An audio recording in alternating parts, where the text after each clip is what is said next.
If I was to ask the community what their go-to gun currently is for Colossus fights, a few would name things like Secret Garden or Perforator for being stat sticks to their skill-based builds, others might say things like Smithereens or Executor for their all-or-nothing Sharon and Glay builds. Maybe one of you might not just understand the question and go for Fallen Hope as they got that one that very day, so obviously it must be good, but deep down we all know that the real MVP is going to be the Enduring Legacy. A meaty LMG chucking out bullets faster than one of those Turkish ice cream vendors can serve you a single soft scoop.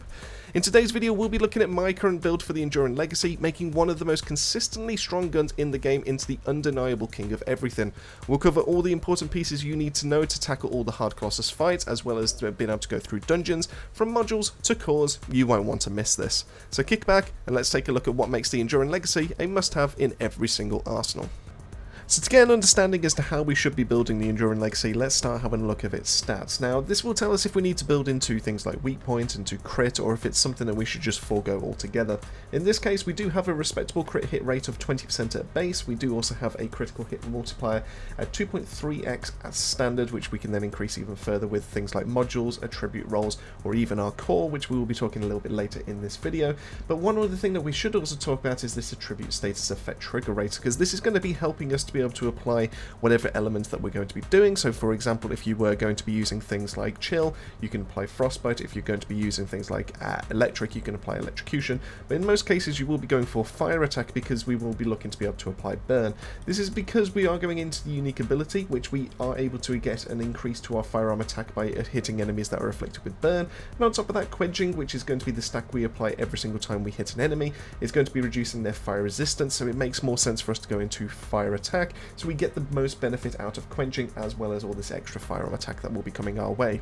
So the 4 things that we want to be able to go into when it comes to modules are we going to increasing the main kind of like base firearm attack that's going to help us with the amount of damage. We're then going to go into fire attack, that's going to be helping us out with things like burn. It's also going to be helping us out with the extra elemental kind of side of things. We are going to go into crit because crit makes the most sense with this gun for everything to do with its stats, so that includes its crit hit rate as well as its massive critical hit modifier. And on top of that we're going to look into the rest of it, which is quality of life, so things like rate of fire or maybe even magazine size. So let's kick things off with the tried and tested modules, which are always going to be to do with your firearm attack. This is going to be the first category we'll be covering. That is obviously going to be our rifling reinforcement as well as our action and reaction. That is going to give us our 93% increase to our firearm attack, and while we can increase that further, we are going to be massively increasing our crit first before we then go into any more firearm attack with this build.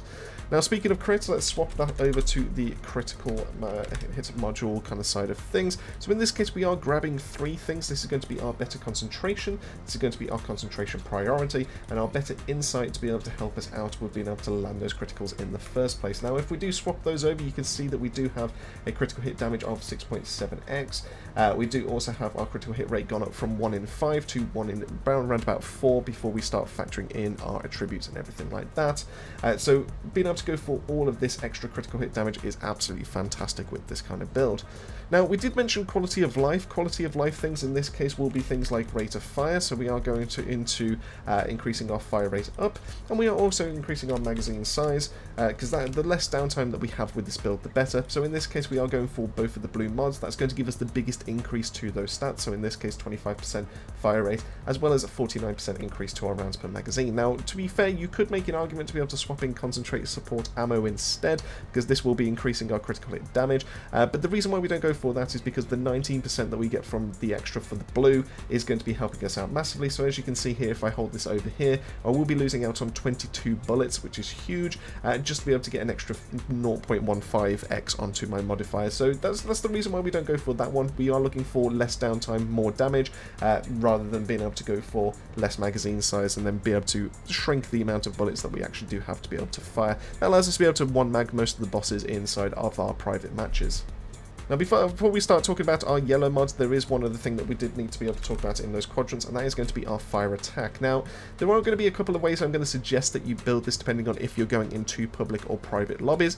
In this case I would recommend for your private side of things to be able to maximize the amount of DPS you can crank out just in any one given situation, is go for fire enhancement. This is going to give you a nice 30% increase to your firearm attack. This is that is going to be elemental and this is going to be fire. This is massively huge, this is massively important important for the build, because one, this is going to help us out with being able to apply an attribute, which then means that we can then apply burn, which then means that we do extra damage, which then means that we get the unique ability just pretty much triggering off the build. We are going to enhance this even further by going for fire priority. Now, I will put this here because this is not going to be affecting our rate of fire, but I will also make an argument that superheated gun barrel is also fantastic. Now, I would recommend going for superheated if you are going for public lobbies rather than private, because we are like trying to maximize the amount of bullets and DPS and try to knock that boss down as fast as possible, whereas if you are going into a public lobby, DPS and burst and all that kind of thing is not really necessarily the name of the game. You would ideally try to get as much damage out of your initial bullets that you can, rather than being able to try and kill them quickly. So in this case, you would swap fire priority for superheated gun barrel. That will increase the amount of fire attack that you will then have, and it will essentially just mean more DPS per bullet, rather than being able to sacrifice on the fire rate in this case, and being able to suffer for that burst DPS down. So if you are going private, fire priority is the way. If you are going public, I would recommend go for superheated gun barrel.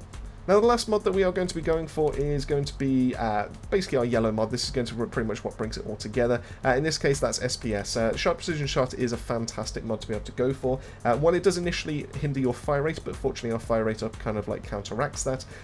Being able to get even more fire rate is going to crank up the amount of DPS we've got. Increasing our firearm attack is even better, because we get to have 10 stacks of 6%, so we get up to 60%. That 60% then gets fed back into our fire enhancement, which then gets fed back into our fire priority. It just means more damage across the board.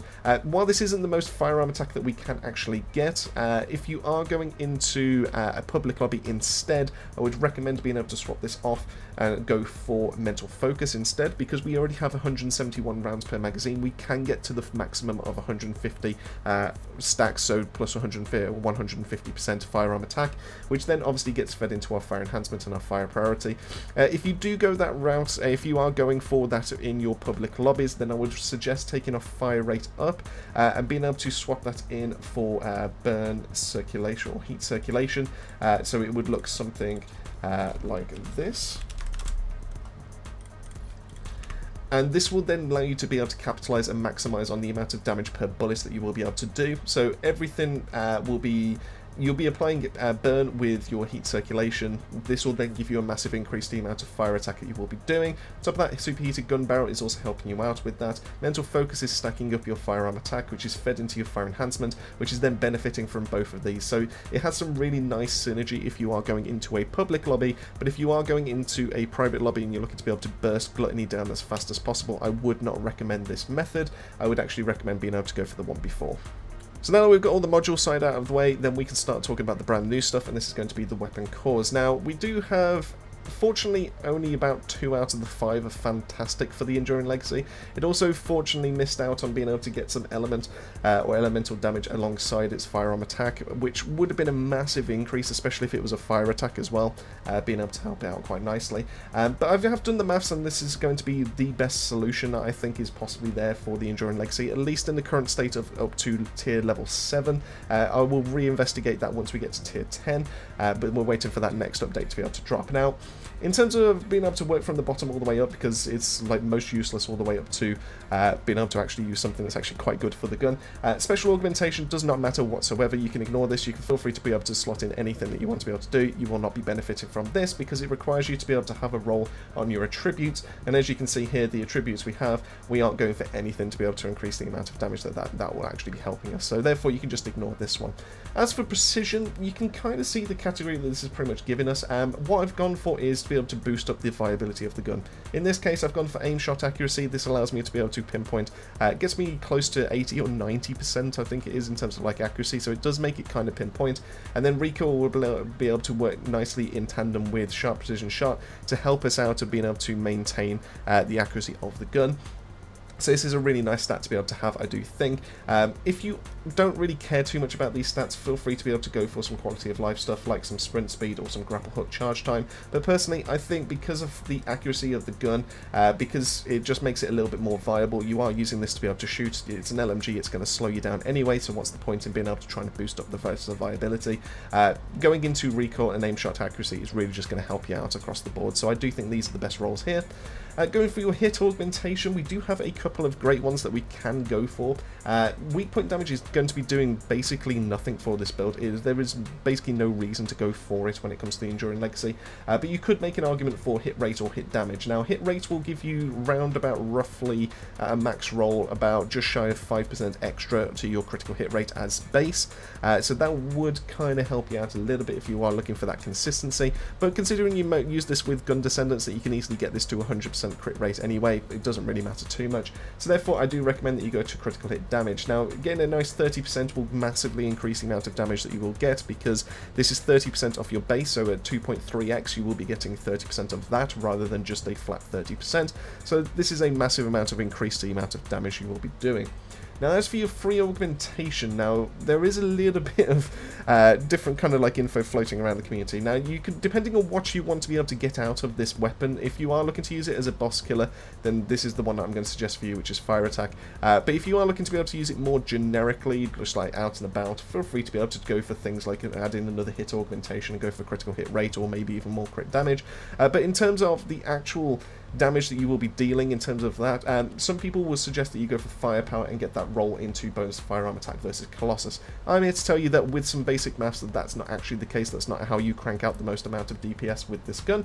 As you can see, damage to Colossus even at a gold rank is 3,355. I will put some basic maths that I've already done up on the screen to be able to kind of assist be able to show off what I'm actually talking about. While it is a fantastic role to be able to go into, it's not too far away from being able to get the most that you can, but if you can get a gold roll into Fire Attack on your Fire Enduring Legacy, even at rank 7, this is actually outputting more DPS than you will be doing on your Colossus one, and this will be just generic. This can be used against any other target that pretty much exists, so you might as well go for Fire Attack in this case, because that is the most amount of DPS you can crank out. This isn't even including the fact that you are reducing fire resistance, which means that quenching is actually helping you do even more damage on top of this, so keep in mind that these numbers that are up on screen are already pretty good, but they will do even more damage by the time you factored in the fire resistance actually taken off with quenching because of the fire attack bonus. So fire attack is definitely best in slot.